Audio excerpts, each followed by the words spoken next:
ನಾನು ಹೇಳಿರೋಂಥದ್ದು ಇವತ್ತು ಮುಂದಿನ ಸರ್ಕಾರದಲ್ಲಿ ಕಾಂಗ್ರೆಸ್ ಗೌರ್ಮೆಂಟ್ ಸರ್ಕಾರ ಬಂದೇ ಬರುತ್ತೆ.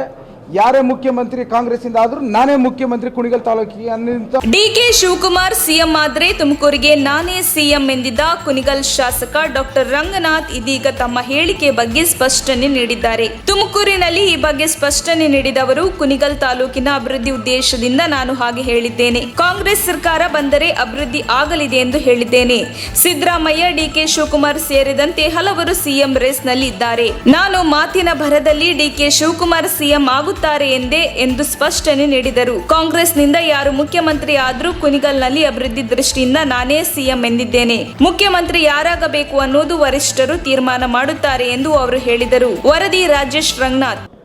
ನಾನು ಹೇಳಿರೋಂಥ ಉದ್ದೇಶ ನಮ್ಮ ಕುಣಿಗಲ್ ತಾಲೂಕಿಗೆ ಬಿಜೆಪಿ ಸರ್ಕಾರ ಬಂದಾಗಲಿಂದ 1,000 ಕೋಟಿ ರೂಪಾಯಿ ಅನುದಾನದ ಮಲತಾಯಿ ಧೋರಣೆಯ ಕಸ್ಕೊಂಡಿರೋಂಥ ನೋವನ್ನು ನಾನು ಎಕ್ಸ್ಪ್ರೆಸ್ ಮಾಡ್ತಾ ಇದ್ದೀನಿ. ರಸ್ತೆಗಳನ್ನು ಕೇಳ್ತಾ ಇದ್ದಾರೆ, ನೀರಿನ ವ್ಯವಸ್ಥೆ ಕೇಳ್ತಾ ಇದ್ದಾರೆ. ಆ ನೋವಿಗೆ ನೀವು ತಲೆ ಕೆಡಿಸ್ಕೋಬೇಡಿ. ಮುಂದಿನ ಸರ್ಕಾರ ಇವತ್ತೇನು ಎಲ್ಲ ಕಡೆನೂ ಪ್ರತಿಯೊಂದು ತಾಲೂಕಿನಲ್ಲೂ ಪ್ರತಿಯೊಂದು ರಾಜ್ಯದ ಇವತ್ತಿನ ದಿನ ನಮ್ಮ ರಾಜ್ಯದಲ್ಲಿ ಕಾಂಗ್ರೆಸ್ ಸರ್ಕಾರ ಹಿಂದೆ ಮಾಡಿರೋಂಥ ಅಭಿವೃದ್ಧಿ ಕಾರ್ಯಕ್ರಮಗಳ ಬಗ್ಗೆ ಭಾಳಷ್ಟು ಸಂತೋಷದಲ್ಲಿ ಇದ್ದಂಥದ್ದು ಇವತ್ತು ನಾನು ನೋಡ್ತಾ ಇದ್ದೀನಿ. ಅಂಥ ಒಂದು ಸಂದರ್ಭದಲ್ಲಿ ನಾನು ಹೇಳಿರೋಂಥದ್ದು ಇವತ್ತು ಮುಂದಿನ ಸರ್ಕಾರದಲ್ಲಿ ಕಾಂಗ್ರೆಸ್ ಗೌರ್ಮೆಂಟ್ ಸರ್ಕಾರ ಬಂದೇ ಬರುತ್ತೆ. ಯಾರೇ ಮುಖ್ಯಮಂತ್ರಿ ಕಾಂಗ್ರೆಸ್ ಇಂದ ಆದ್ರೂ ನಾನೇ ಮುಖ್ಯಮಂತ್ರಿ ಕುಣಿಗಲ್ ತಾಲೂಕಿಗೆ ಅನ್ನೋ ಅಭಿವೃದ್ಧಿಯ ದೃಷ್ಟಿಯಲ್ಲಿ ಜನಕ್ಕೆ ಸೇವೆ ಮಾಡೋ ದೃಷ್ಟಿಯಲ್ಲಿ ನಾನು ಹೇಳಿರೋಂಥದ್ದು ನಿಜ. ಹಾಗೆ ನಾನು ಇವತ್ತಿನ ದಿನ ಒಬ್ಬ ಸಾಮಾನ್ಯ ಕಾರ್ಯಕರ್ತನಾಗಿ 4 ವರ್ಷದಿಂದ ಕೆಲಸ ಮಾಡ್ತಾ ಇದ್ದೀನಿ. ಇವತ್ತಿನ ದಿನ ನಮ್ಮ ಕಾಂಗ್ರೆಸ್ ಪಾರ್ಟಿಲಿ 3-4 ಜನ ಮುಖ್ಯಮಂತ್ರಿ ಆಗೋಕ್ಕೆ ಅರ್ಹತೆ ಇರೋಂಥದ್ದು ಅಂತ ಎಲ್ಲ ಕಡೆನೂ ಮಾತಾಡ್ತಿರೋದು ನೋಡ್ತೀರಿ. ಅದು ವರಿಷ್ಠರು ಡಿಸೈಡ್ ಮಾಡೋಂಥದ್ದು, ನಾನಲ್ಲ ಮತ್ತು ಬೇರೆಯವರಲ್ಲ. ಈಗ ಆ ವಿಚಾರದಲ್ಲಿ ನಾನು ಯಾರೇ ಮುಖ್ಯಮಂತ್ರಿ ಆದರೂ ಸಹ ನಾನೊಬ್ಬ ಗೆದ್ದಂಥ ಶಾಸಕ ಆ ಒಂದು ತಾಲೂಕಿಗೆ ಆದಂಥ ಸಂದರ್ಭದಲ್ಲಿ ಕಾಂಗ್ರೆಸ್ ಸರ್ಕಾರ ಬಂದರೆ ಮುಖ್ಯಮಂತ್ರಿಯವರು ಯಾವ ರೀತಿ ಕುಣಿಗಲಲ್ಲಿ ಬದಲಾವಣೆ ತರ್ಬೋದೋ ಆ ರೀತಿ ನಾನು ಬದಲಾವಣೆಯ ದೃಷ್ಟಿನ ಅಭಿವೃದ್ಧಿ ದೃಷ್ಟಿನ ನನ್ನ ರೈತರಿಗೆ ಪ್ರತಿಯೊಂದು ಆದಂಥ ಅನ್ಯಾಯನ ಸರಿಪಡಿಸ್ತೇನೆ ಅನ್ನೋ ಒಂದು ಉದ್ದೇಶ ಹೇಳಿರೋಂಥ ಮಾತಿದೆ.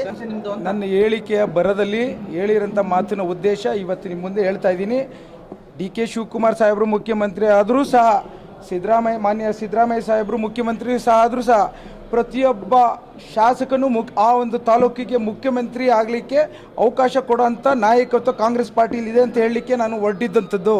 ನಾನು ಮಾತಾಡಿರೋಂಥದ್ದು ನನ್ನ ತಾಲೂಕಿನ ಅಭಿವೃದ್ಧಿಯ ದೃಷ್ಟಿಯಲ್ಲಿ ಮುಖ್ಯಮಂತ್ರಿಗಳು ಏನು ನಿರ್ಧಾರ ತೆಗೆದುಕೋತಾರೆ ಆ ದೃಷ್ಟಿಯಲ್ಲಿ ನಾವೆಲ್ಲ ನಿರ್ಧಾರ ತೆಗೆದುಕೋತೀವಿ ಅಂತ ಬಡವರಿಗೆ ಯಾವ ರೀತಿ ಸಹಾಯ ಮಾಡ್ತೇವೆ, ಯಾವ ರೀತಿ ಅಭಿವೃದ್ಧಿಯ ದೃಷ್ಟಿಯಲ್ಲಿ ನಾವು ಹೋಗ್ತೇವೆ ಅನ್ನೋ ಮಾತನ್ನು ಹೇಳಿರೋಂಥದ್ದನ್ನು ನಾನು ನಿಮ್ಮಲ್ಲಿ ಹೇಳ್ತೀನಿ. ನಾನು ಕಾಂಗ್ರೆಸ್ ಪಕ್ಷದ ಶಿಸ್ತಿನ ಸಿಪಾಯಿ. ನಾನು ಯಾವ ರೀತಿ ಕಾಂಗ್ರೆಸ್ ಪಕ್ಷದ ವರಿಷ್ಠರು ತೆಗೆದುಕೋತಾರೆ ನಿರ್ಧಾರ ತಲೆಬಾಗಿ ಶಿರಸ ವಹಿಸಿ ಪಾಲಿಸೋನು. ಇವತ್ತು ಯಾರೇ ಆದರೂ ಚೀಫ್ ಮಿನಿಸ್ಟ್ರು ಕುಣಿಗಲ್ ತಾಲೂಕು ಕಾಂಗ್ರೆಸ್ ಪಕ್ಷ ಬಂದರೆ ಅಭಿವೃದ್ಧಿಯ ಚಿಂತನೆಯಲ್ಲಿ ಹೋಗ್ತೇವೆ ಅನ್ನೋ ಮಾತನ್ನು ಹೇಳಲಿಕ್ಕೆ ಭಾಳಷ್ಟು ಒತ್ತು ಕೊಟ್ಟು ಹೇಳಲಿಕ್ಕೆ ನನಗೆ ಸಂತೋಷ.